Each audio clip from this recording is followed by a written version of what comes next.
Welcome back to the channel, guys. It's your host Angel here, and today we're finally going over my Daniel Defense M4v7 AR-15.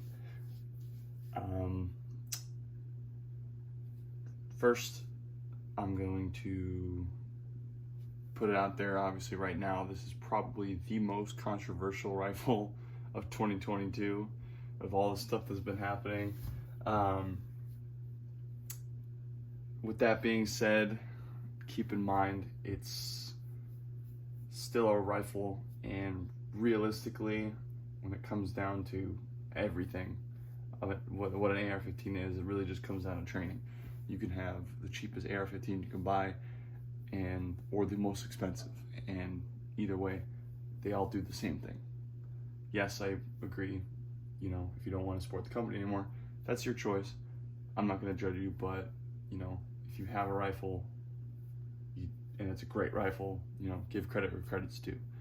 And that's what I'm going to go over today. And I'm going to do like Grand Thumb does, tip to butt. So I'll start from the front and go to the back. The barrel is a full 16-inch barrel. It's pin and welded with a compensator. It's cold hammer forged barrel, which is probably the best part about this rifle. That's actually what Daniel Defense is most known for, is their cold hammer forged barrels and then their handguards. This M-Lock handguard, I can't remember the name. I know they have a name for it. I can't remember off the top of my head for the life of me. It's really, really narrow and really good for that C-clamp, especially for guys with bigger hands like me. Really easy. That's why I have the angle foregrip right there, because it sits perfectly with my hand, especially when I do thumb over bore. The handguard is great. The original Daniel Defense that I wanted was the M4A1 with the full Picatinny quad rail, but this is what I got, and either way, it's pretty much the same thing. The only difference is the handguard, which you can buy it on your own and have it shipped right to your door. So that is going to be, you know, something I can decide later on. But as of right now, I do just have the M-Lock, which I still love the M-Lock. Then we'll go to the bolt carrier group. It's Daniel Defense. This is all, I bought this pre-built, pre-ready to go. So everything inside, internals, trigger, bolt carrier group, everything is all Daniel Defense. I haven't had any issues at all. Their bolts are amazing. And realistically, that's what most people, ask anyone who's huge into, you know, firearms, they even say about AR-15s. You can spend, you know, over two grand on a rifle, and you know, unless you have a decent barrel, a decent bolt carrier group, and a decent trigger, you have shit. Like, it's not good. Doesn't matter how much you spend on it. All the parts and the quality is what matters, and that's why most people buy Daniel Defense, or another great one would be Wilson Combat. Those are great too. The craftsmanship for those rifles are amazing, and that's why most people buy those. Magazine, this is the standard Daniel Defense magazine that came with my AR. It's actually really nice. I really do like their magazines because it has this stippling like built onto the magazine, so it's really easy to take the mag out, smack it in, even if your hands are like sweaty or anything like that, or you're not wearing gloves. No problem gripping it at all. Super easy.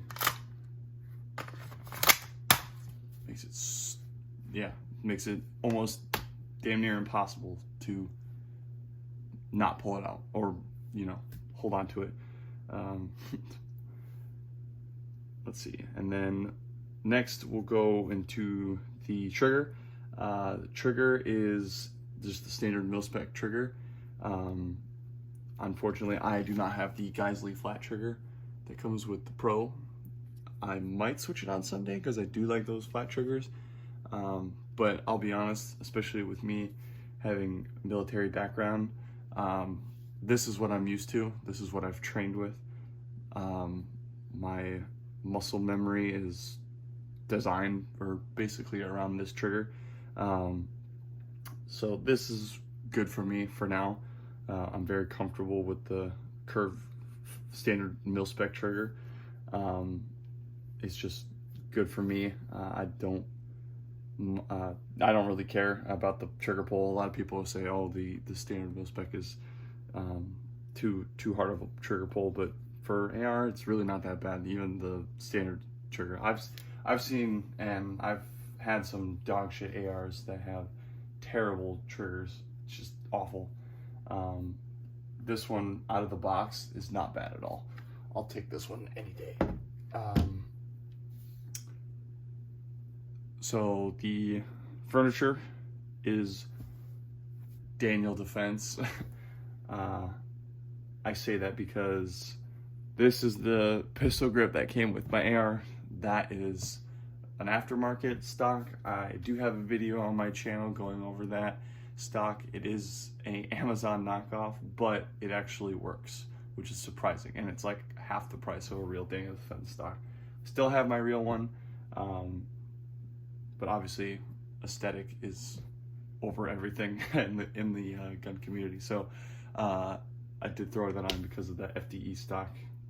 And Daniel Defense, if you're watching, make an FDE stock, because I don't know why they only have their brown, the mil-spec brown, black, and then I believe they only have their, it's like that cobalt color, that silver one, which no one's buying that.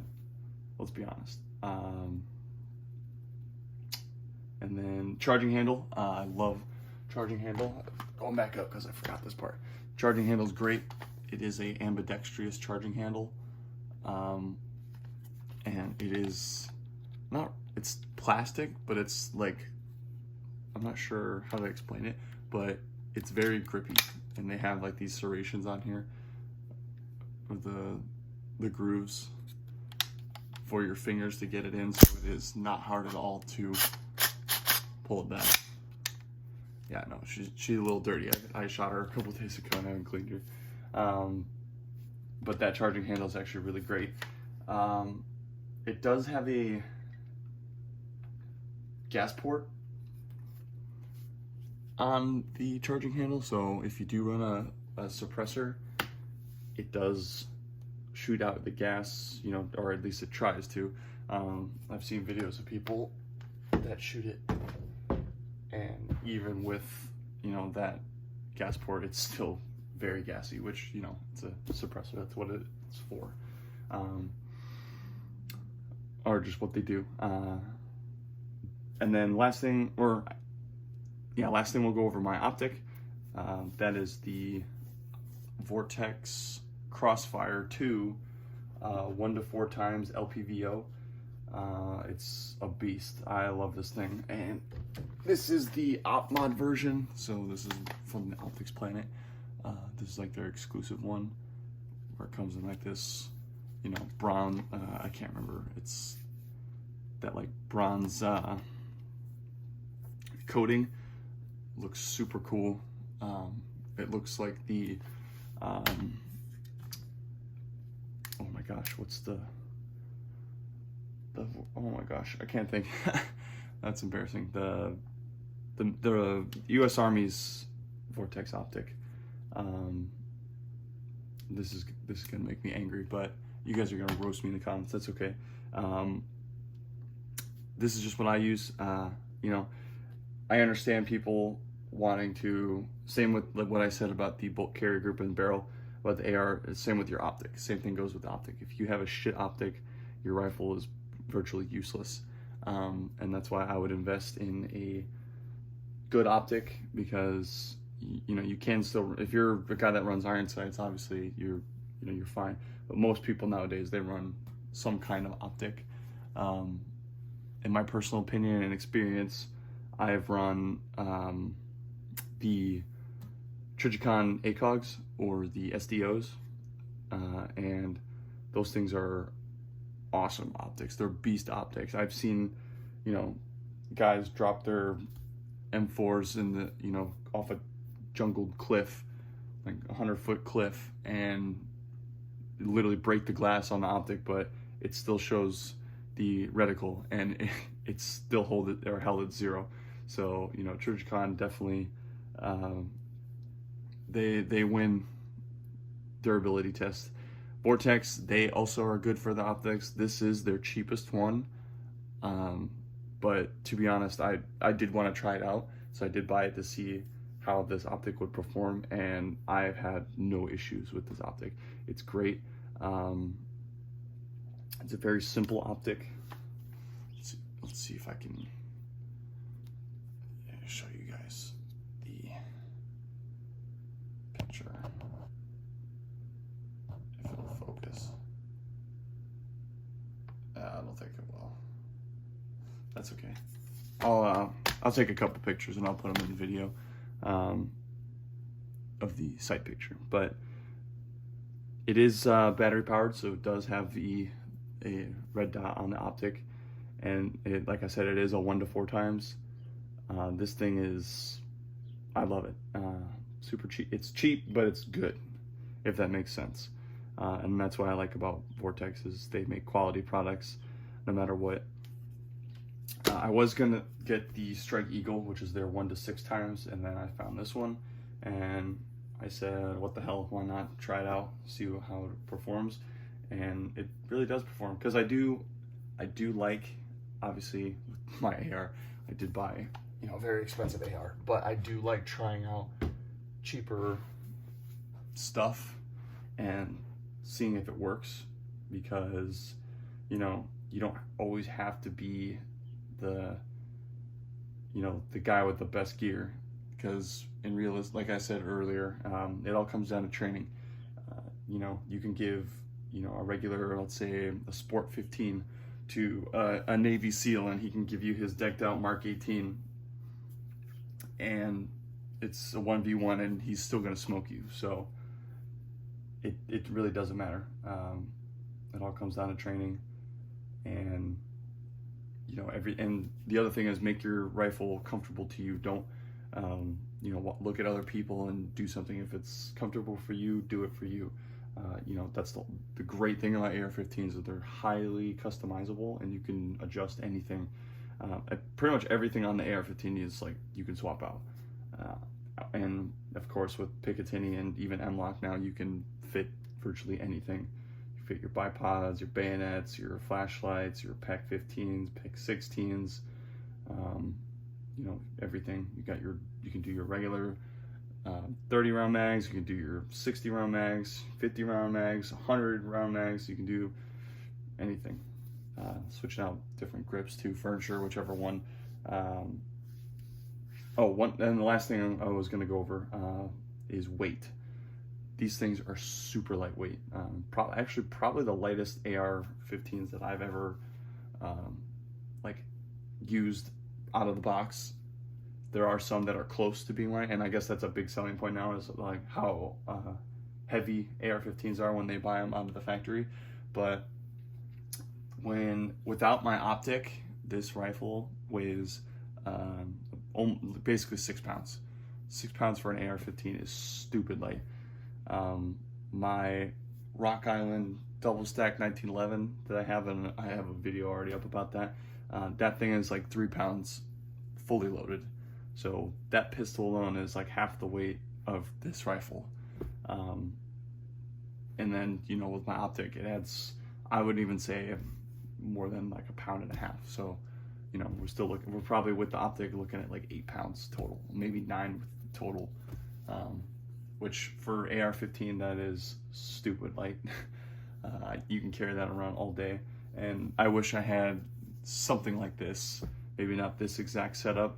I'd probably run full quad rail for the military, but I would love to have, you know, this spec'd rifle for the military, because, you know, I've been on very long hikes and stuff with, you know, my HK M27 and the, you know, the M4s, which M4s are pretty light, but you know, all that extra gear on there and attachments, definitely weighs a lot. So, you know, something like this, obviously I don't have a flashlight on yet, but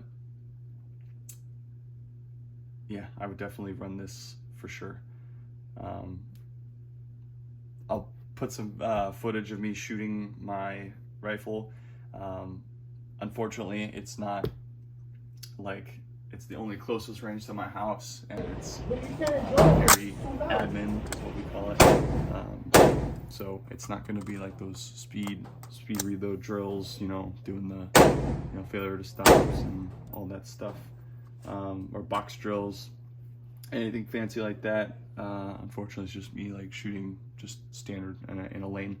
But I'm working on trying to get either there or another place where I can do that kind of stuff, because I know that's the stuff that most people want to see, especially because most people that are watching this, they're either veterans looking to, you know, pursue the you know, the firearm industry, or civilians just looking to get into it as well, because it's a great hobby.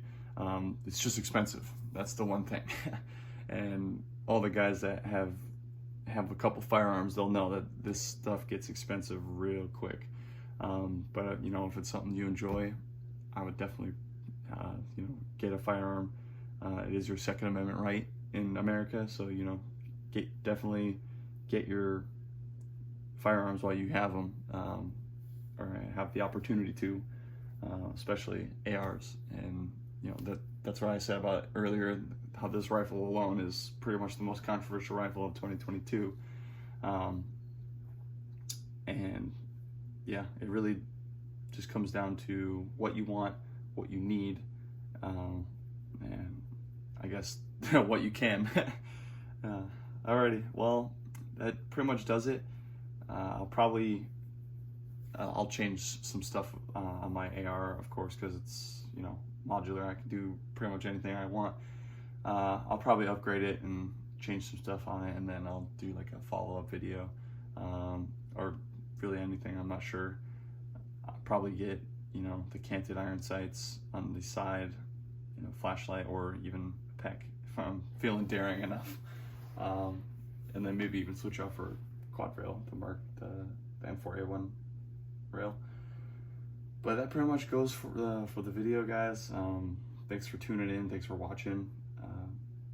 Still pretty new to the YouTube stuff, so you know, if you want to leave a comment or anything like that, you know, feel free. Constructive criticism is greatly appreciated. And then that pretty much goes for this review. Thanks for tuning in, guys. See you next time.